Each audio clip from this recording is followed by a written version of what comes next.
श्रीविष्णुभुजङ्गप्रियादिस्तोत्रम् चिदंसं विभुं निर्मलं निर्विकल्पं निरीहं निराकारमोङ्कारगम्यं गुणातीतमव्यक्तमेकं तुरीयं परं ब्रह्मयं वेद तस्मै नमस्ते। विशुद्धं शिवं शान्तमाद्यन्तशून्यं जगज्जीवनं ज्योतिरानन्दरूपम् अदिग्देशकालव्यवच्छेदनीयं त्रयीवक्तीयं वेद तस्मै नमस्ते। महायोगपीठे परिभ्राजमाने धरण्यादितत्त्वात्मके शक्तियुक्ते गुणाहस्करे वह्निबिम्बार्धमध्ये समासीनमोङ्कर्णिकेष्टाक्षराब्जे समानोदितानेकसूर्येन्दुकोटि प्रभापूरतुल्यधुतिं दुर्निरीक्षम् न शीतं न चोष्णं सुवर्णावदात प्रसन्नं सदानन्दसंवित्स्वरूपम् सुनासापुटं सुन्दरं भ्रूललाटं किरीटोचिताकुञ्चितस्निग्धकेशम् स्फुरत्पुण्डरीकाभिरामायताक्षम् समुत्फुल्लरत्नप्रसूनावतंसम् लसत्कुण्डलाम्रष्टगन्धस्थलान्तं जपारागचोराधरं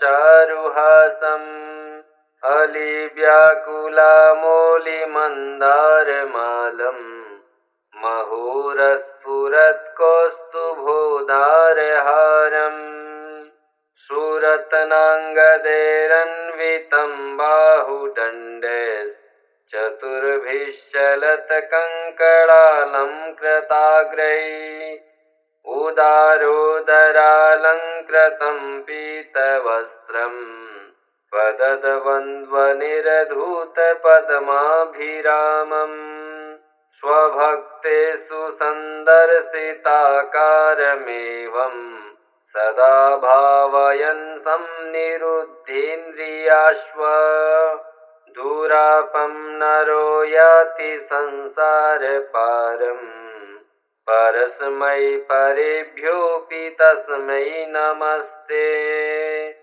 श्रिया सातकुम्भधुतिस्निग्धकान्त्या धरण्या च दुर्वादलश्यामलाङ्ग्या कलत्रद्वयेनामुनातोषिताय त्रिलोकीग्रहस्थाय विष्णो नमस्ते। शरीरं कलत्रं सुतं बन्धुवर्गं वयस्यं धनं पद्मभृत्यं भुवं च समस्तं परित्यज्य हा कष्टमेको गरिष्यामि दुःखेन दूरं किलाहम् जरेयं पिशाची वः जीवतु मे वसामक्तिरक्तं च मांसं बलं च अहो देवसीदामि दीनानुकम्पिन् किमद्यापि हन्तं तयोदासितव्यम्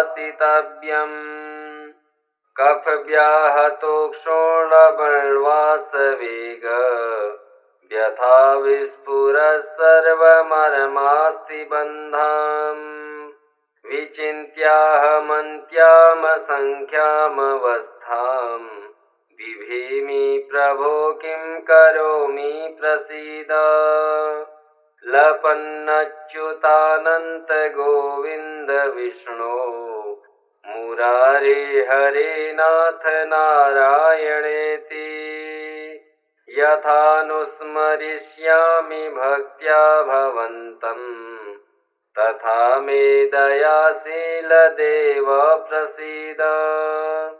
भुजङ्गप्रिया तं पठेद्यस्तु भक्त्या समाधाय चित्ते भवन्तं मुरारे। समोहं विहाय सुयुष्मत्प्रसादात् समाश्रित्य योगं व्रजन्त्युच्यतं त्वाम्। चिदंसं विभुं निर्मलं निर्विकल्पं निरीहं निराकारमोङ्कारगम्यं गुणातीतमव्यक्तमेकं तुरीयं परं ब्रह्मयं वेद तस्मै नमस्ते। विशुद्धं शिवं शान्तमाद्यन्तशून्यं जगज्जीवनं ज्योतिरानन्दरूपम् अदिग्देशकालव्यवच्छेदनीयं त्रयीवक्तियं वेद तस्मै नमस्ते। महायोगपीठे परिभ्राजमाने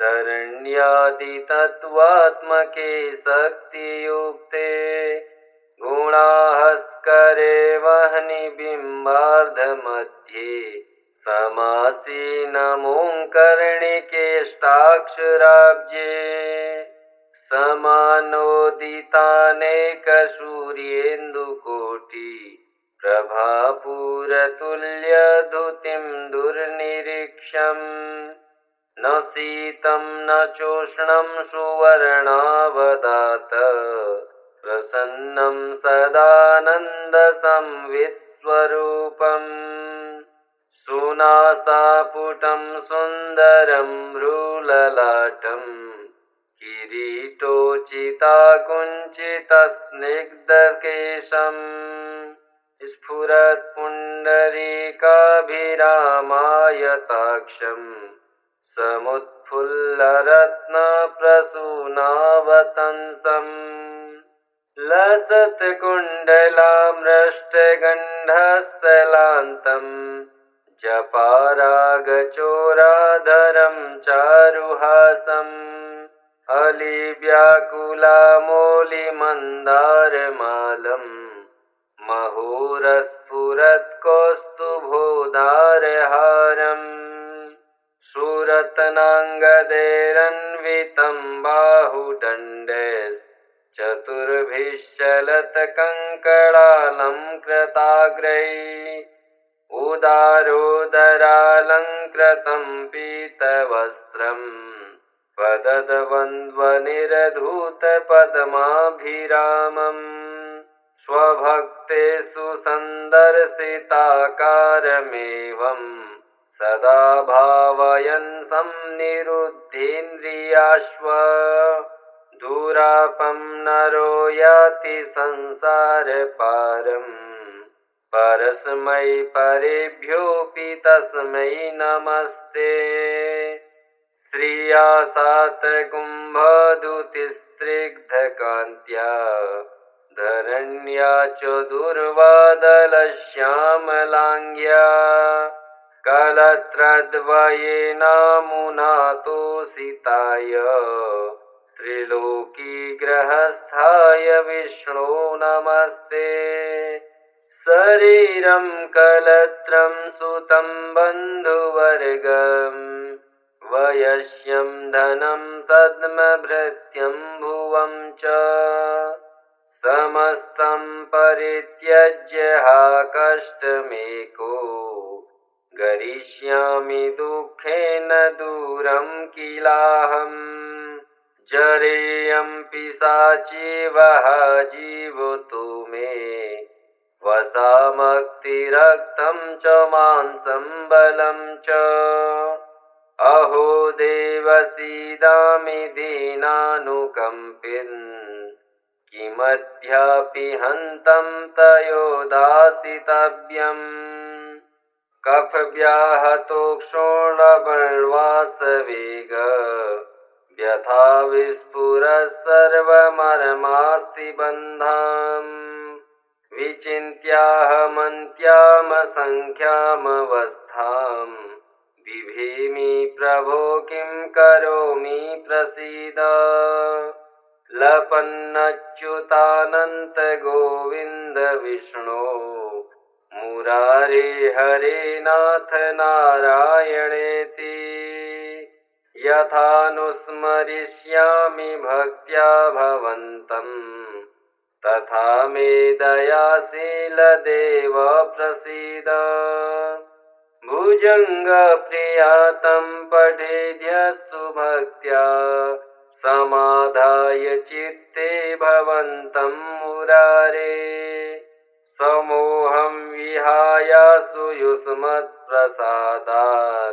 समाश्रित्य योगं व्रजन्त्युच्यतं त्वाम् चिदंसं विभुं निर्मलं निर्विकल्पं निरीहं निराकारमोङ्कारगम्यं गुणातीतमव्यक्तमेकं तुरीयं परं ब्रह्मयं वेद तस्मै नमस्ते विशुद्धं शिवं शान्तमाद्यन्तशून्यं जगज्जीवनं ज्योतिरानन्दरूपम् अदिग्देशकालव्यवच्छेदनीयं त्रयीवक्तियं वेद तस्मै नमस्ते महायोगपीठे परिभ्राजमाने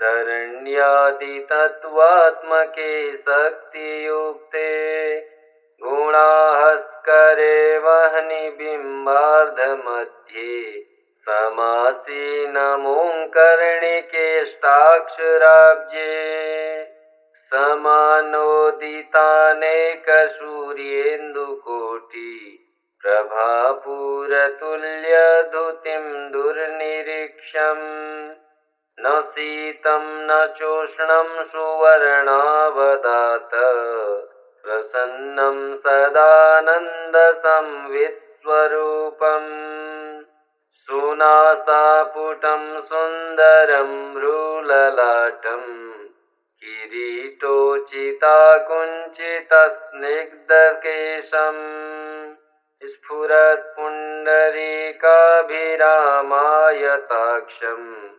समुत्फुल्लरत्नप्रसूनावतंसम् लसत्कुण्डलाम्रष्टगन्धस्थलान्तम् जपारागचोराधरं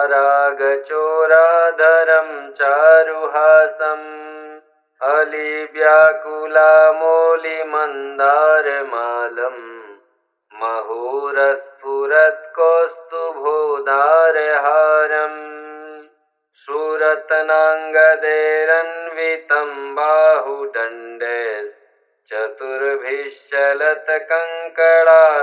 बाहुदण्डैश्चतुर्भिश्चलत्कङ्कणालङ्कृताग्रैः उदारोदरालङ्कृतं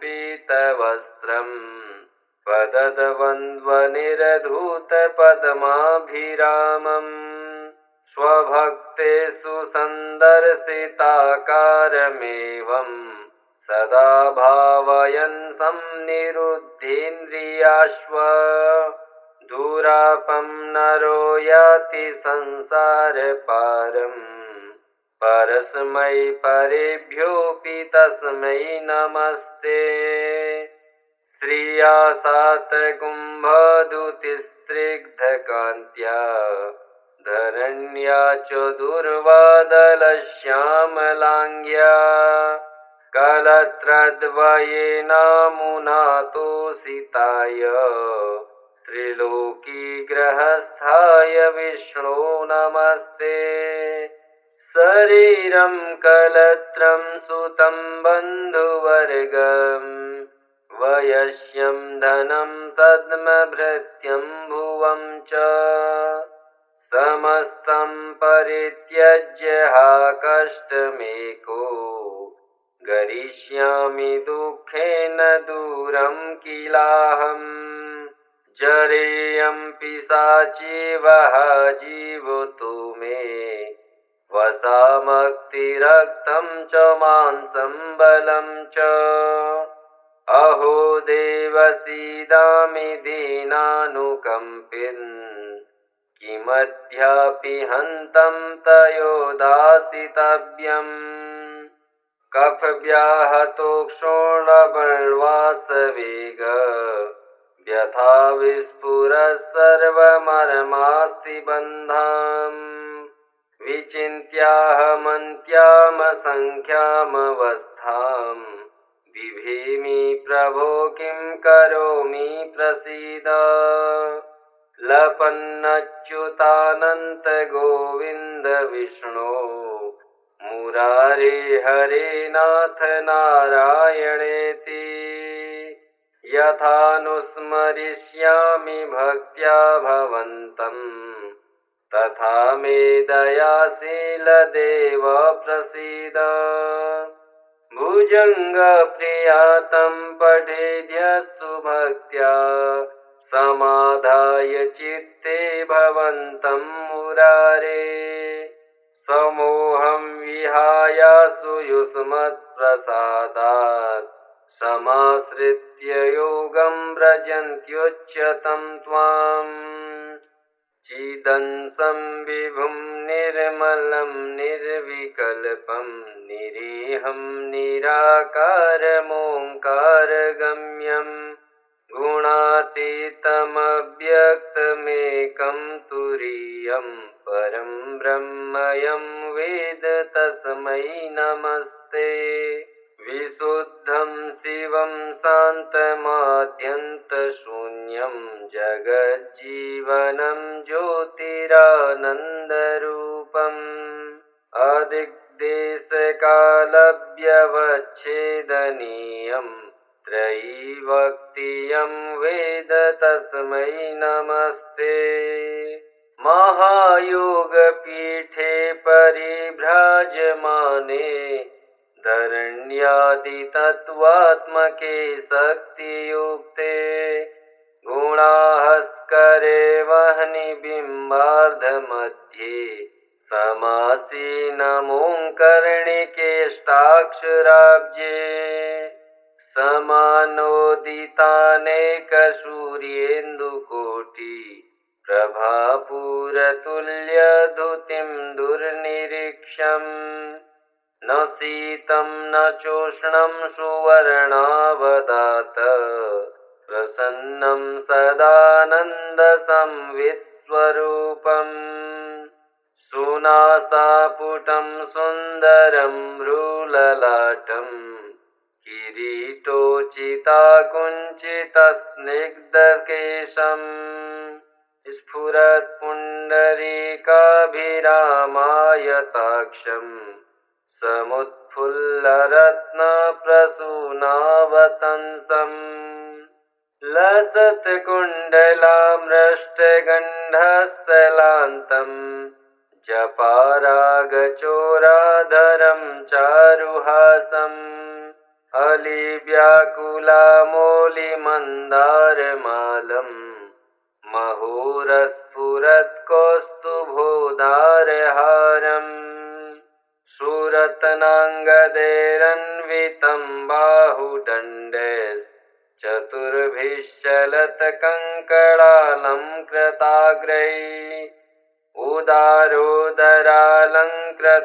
पीतवस्त्रम् पदद्वन्द्वनिरधूतपद्माभिरामम् स्वभक्तेषु सन्दर्शिताकारमेवम् सदा भावयन् संनिरुद्धेन्द्रियाश्व दुरापं नरो याति संसारपारम् परस्मै परेभ्योऽपि तस्मै नमस्ते श्रिया सातकुम्भधुतिस्त्रिग्धकान्त्या धरण्या च दुर्वादलश्यामलाङ्ग्या कलत्रद्वयेनामुनातोषिताय त्रिलोकी विग्रहस्थाय विष्णो नमस्ते।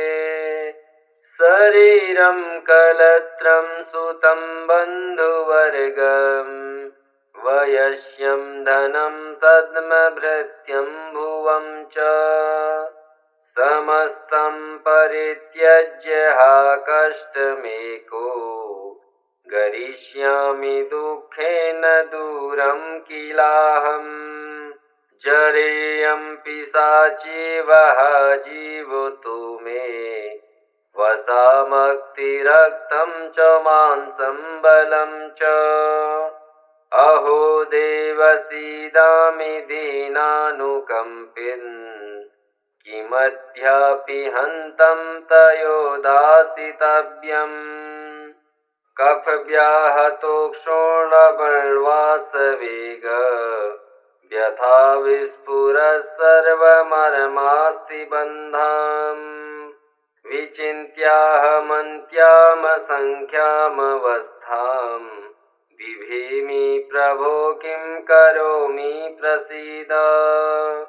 लपन्नच्युतानन्त गोविन्द विष्णो मुरारे हरे नाथ नारायणेति। यथानुस्मरिष्यामि भक्त्या भवन्तम् तथा मे दयाशीलदेव प्रसीद। भुजङ्गप्रिया तं पठेद्यस्तु भक्त्या समाधाय चित्ते भवन्तं मुरारे। समोहं विहायासु युष्मत्प्रसादात् समाश्रित्य योगं व्रजन्त्युच्यतं त्वाम्। चिदंसं विभुं निर्मलं निर्विकल्पं निरीहं निराकारमोङ्कारगम्यं गुणातीतमव्यक्तमेकं तुरीयं परं ब्रह्मयं वेद तस्मै नमस्ते।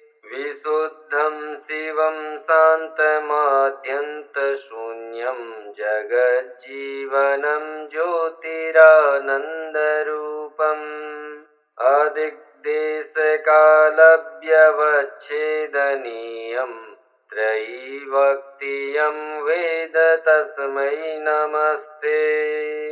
महायोगपीठे परिभ्राजमाने धरण्यादितत्त्वात्मके शक्तियुक्ते गुणाहस्करे वह्नि बिम्बार्धमध्ये समासीनमोङ्कर्णिकेष्टाक्षराब्जे।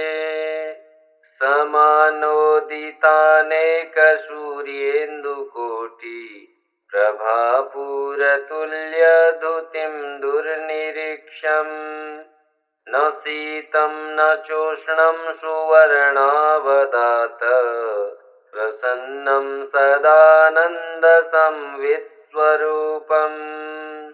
सुनासापुटं सुन्दरं भ्रूललाटं किरीटोचिताकुञ्चितस्निग्धकेशम्। स्फुरत्पुण्डरीकाभिरामायताक्षं समुत्फुल्लरत्नप्रसूनावतंसम्। लसत्कुण्डलामृष्टगन्धस्थलान्तं जपारागचोराधरं चारुहासम्। अलिव्याकुलामौलिमन्दारमालम् महोरस्फुरत्कौस्तुभोदारहारम्। सुरत्नाङ्गदैरन्वितं बाहुदण्डैश्चतुर्भिश्चलत्कङ्कणालङ्कृताग्रैः। उदारोदरालङ्कृतं पीतवस्त्रं पदद्वन्द्वनिरधूतपद्माभिरामम्। स्वभक्तेषु सन्दर्शिताकारमेवं सदा भावयन् संनिरुद्धेन्द्रियाश्व। दुरापं नरो याति संसारपारम् परस्मै परेभ्योऽपि तस्मै नमस्ते। श्रिया सातकुम्भधुतिस्निग्धकान्त्या धरण्या च दुर्वादलश्यामलाङ्ग्या कलत्रद्वयेनामुनातोषिताय त्रिलोकीग्रहस्थाय विष्णो नमस्ते। शरीरं कलत्रं सुतं बन्धुवर्गम् वयस्यं धनं पद्मभृत्यं भुवं च समस्तं परित्यज्य हा कष्टमेको गरिष्यामि दुःखेन दूरं किलाहम्।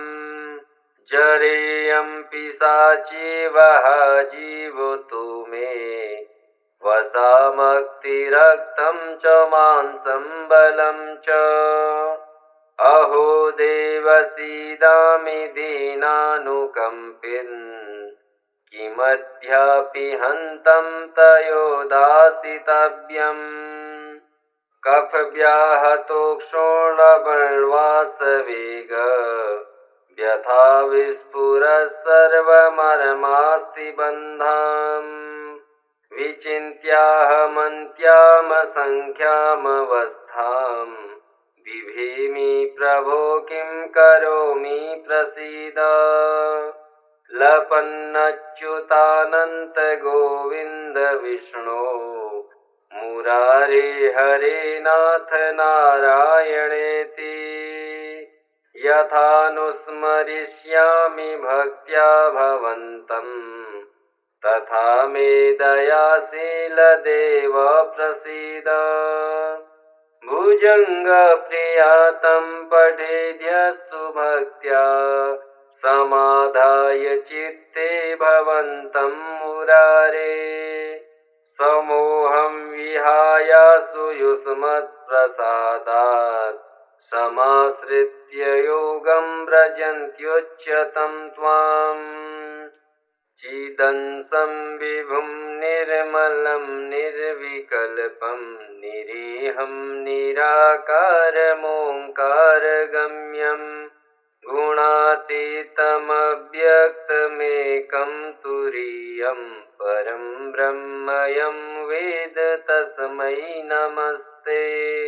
विशुद्धं शिवं शान्तमाद्यन्तशून्यं जगज्जीवनं ज्योतिरानन्दरूपम् अदिग्देशकालव्यवच्छेदनीयं त्रयीवक्तियं वेद तस्मै नमस्ते। महायोगपीठे परिभ्राजमाने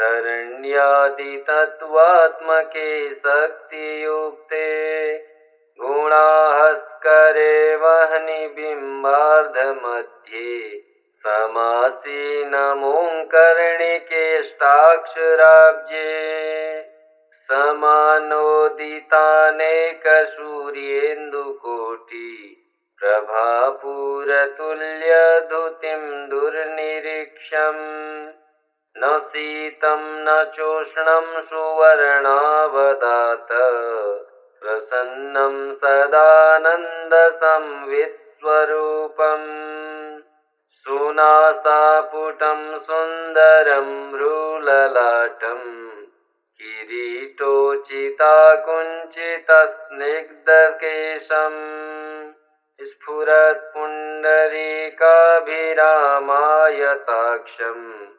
समुत्फुल्लरत्नप्रसूनावतंसम् लसत्कुण्डलामृष्टगन्धस्थलान्तं जपारागचोराधरं चारुहासम् अलिव्याकुलामौलिमन्दारमालं महोरस्फुरत्कौस्तुभोदारहारम् सुरत्नाङ्गदैरन्वितं बाहुदण्डैश्चतुर्भिश्चलत्कङ्कणालङ्कृताग्रैः उदारोदरालङ्कृतं पीतवस्त्रम् पदद्वन्द्वनिरधूतपद्माभिरामम् स्वभक्तेषु सन्दर्शिताकारमेवम् सदा भावयन्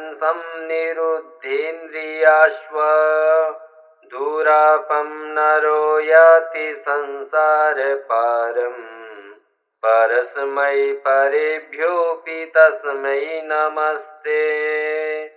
श्रिया सातकुम्भधुतिस्निग्धकान्त्या धरण्या च दुर्वादलश्यामलाङ्ग्या कलत्रद्वयेनामुनातोषिताय त्रिलोकीग्रहस्थाय विष्णो नमस्ते।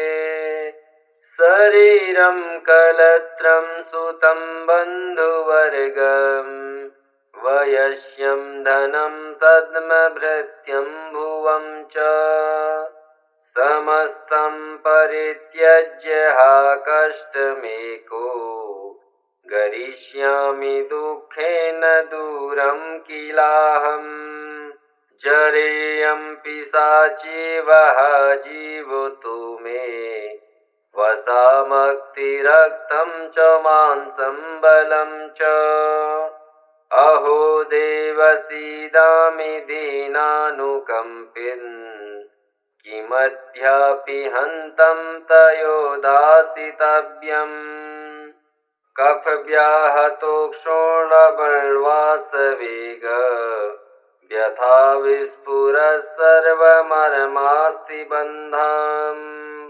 विचिन्त्याहमन्त्यामसङ्ख्यामवस्थाम् बिभेमि प्रभो किं करोमि प्रसीद लपन्नच्युतानन्त गोविन्द विष्णो मुरारे हरे नाथ नारायणेति यथानुस्मरिष्यामि भक्त्या भवन्तम् तथा मे दयाशील देव प्रसीद भुजङ्गप्रियातं पठेद्यस्तु भक्त्या समाधाय चित्ते भवन्तं मुरारे समोहं विहायासु युष्मत्प्रसादात् समाश्रित्य योगं व्रजन्त्युच्यतं त्वाम् श्रीविष्णु भुजङ्गप्रियातिस्तोत्रम्